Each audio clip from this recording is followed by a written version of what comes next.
Hard hitting vlogs. Hello friends, भी आज के हमारे वीडियो का टॉपिक है RVM रिमोट वोटिंग मशीन। दोस्तों, जैसा कि आप जानते हैं कि इलेक्ट्रॉनिक वोटिंग मशीन में वोट करना और गिनना काफ़ी आसान हो गया है। कुछ सियासी दलों ने भले ही सवाल उठाए हों, लेकिन अभी तक उसकी विश्वसनीयता पर दाग नहीं लगे हैं। अब चुनाव आयोग इसमें पार्ट 2 जोड़ने जा रहा है। सुदूर रहने वाले प्रवासियों के लिए RVM यानी रिमोट वोटिंग मशीन की योजना बनकर तैयार है। दोस्तों, अपने देश में बहुत से लोग नौकरी या पढ़ने के लिए घर से दूर दूसरे राज्यों में यानी परदेश जाते हैं। ऐसे में चुनाव के समय कम लोग ही वोट डालने पहुंच पाते हैं। आने जाने का खर्च और समय की कमी इसके मुख्य कारण है। इधर वोटिंग प्रतिशत 50-60% से आसपास रहना निर्वाचन आयोग के लिए चुनौती बना हुआ है। ऐसे में आयोग ने मतदाताओं की भागीदारी बढ़ाने के लिए नई मशीन पर काम शुरू किया है।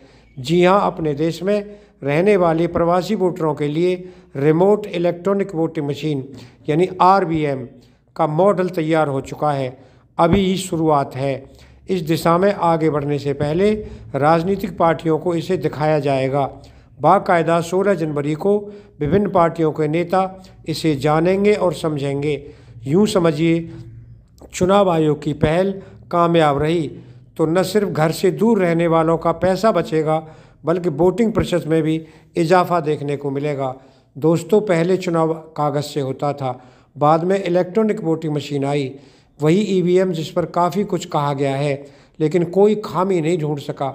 अब चुनाव प्रक्रिया में RVM के तौर पर एक नया अध्याय जुड़ने वाला है। प्रयोग सफल रहा तो मतदान के लिए अपने गृह राज्य जाने की ज़रूरत नहीं होगी। जो जहां है वहीं से वोट डाल सकेगा। जैसे बिहार के कटिहार, पूर्णिया, अररिया ज़िले या बंगाल, त्रिपुरा के लोग दिल्ली में नौकरी कर रहे हैं तो वोट डालने के लिए घर जाने की ज़रूरत नहीं होगी। कश्मीर में बैठा कन्याकुमारी का शख्स भी वोट डाल सकेगा। वैसे यह काम इतना आसान नहीं है।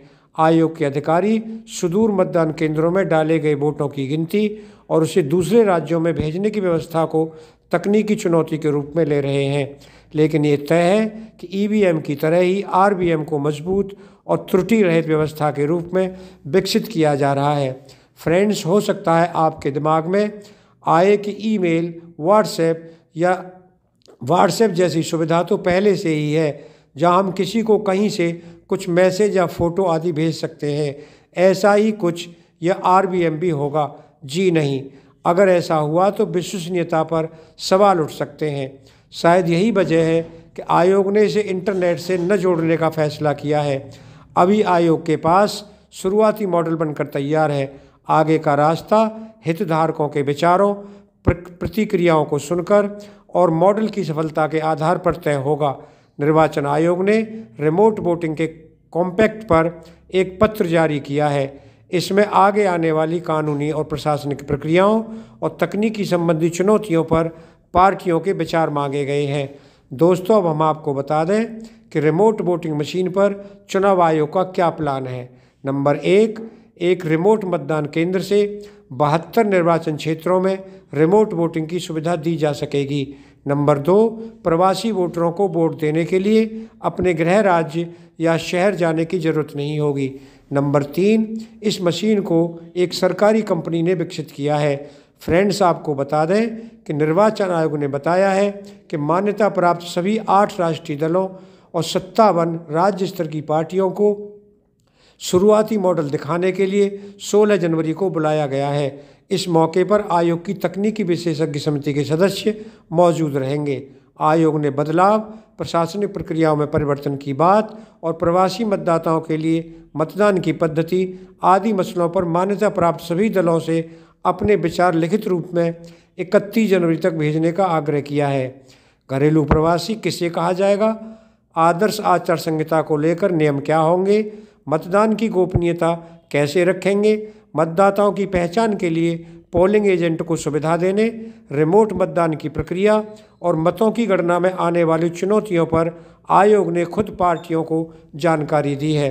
दोस्तों, कुछ लोगों को लग सकता है कि वे तो अपना पंजीकरण करा लेते हैं, लेकिन सबके साथ ऐसा नहीं है। आयोग का मानना है कि कई बार प्रवासी अपने ऑफिस या कार्यस्थल के आसपास रजिस्ट्रेशन नहीं करा पाते।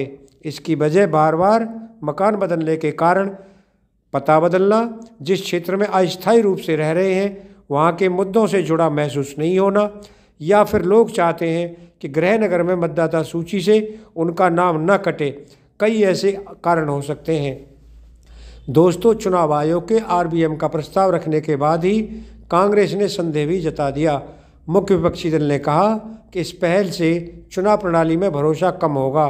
पार्टी महासचिव जयराम रमेश ने यह भी कहा कि निर्वाचन आयोग को यह सुनिश्चित करना चाहिए कि चुनाव प्रणाली में पूरी पारदर्शिता के साथ विश्वास बहाल हो। उन्होंने कहा, कोर्ट जर्मनी में 2009 में इलेक्ट्रॉनिक वोटिंग मशीन से मतदान की व्यवस्था ख़त्म कर दी गई थी, क्योंकि वोटरों को यह विश्वास नहीं हो पा रहा था कि उनका मत सही तरीके से रिकॉर्ड हो रहा है। आरबीएम पर रमेश ने कहा, अगर विभिन्न क्षेत्रों की ईवीएम दूसरे स्थानों पर होंगी तो संदेह पैदा हो सकता है। इससे चुनाव प्रणाली में भरोसा गंभीर रूप से कमज़ोर होगा। दोस्तों, प्रक्रिया भी समझ लीजिए। रिमोट वोटर को यह सुविधा के लिए ऑनलाइन या ऑफलाइन तरीके से पहले ही रजिस्टर कराना होगा। नंबर 2, वोटर की डिटेल उसके गृह चुनाव क्षेत्र में सत्यापित की जाएगी और अनुरोध की स्वीकृति दी जाएगी। नंबर 3, विशेष तौर पर बहुनिर्वाचन क्षेत्र रिमोट वोटिंग स्टेशन स्थापित किए जाएंगे। नंबर 3, वोटर के सत्यापन के बाद उसके निर्वाचन का कार्ड स्कैन किया जाएगा। नंबर 5, डायनेमिक बैलेट डिस्प्ले के साथ आरबीएम और निर्वाचन कार्ड रीडर की मदद से रिमोट वोटर मतदान कर सकेंगे। दोस्तों, अगर आपको ये वीडियो पसंद आया हो तो चैनल को सब्सक्राइब करें, वीडियो को लाइक करें, ज़्यादा शेयर करें। आप लोगों का बहुत बहुत धन्यवाद। Thank you very much.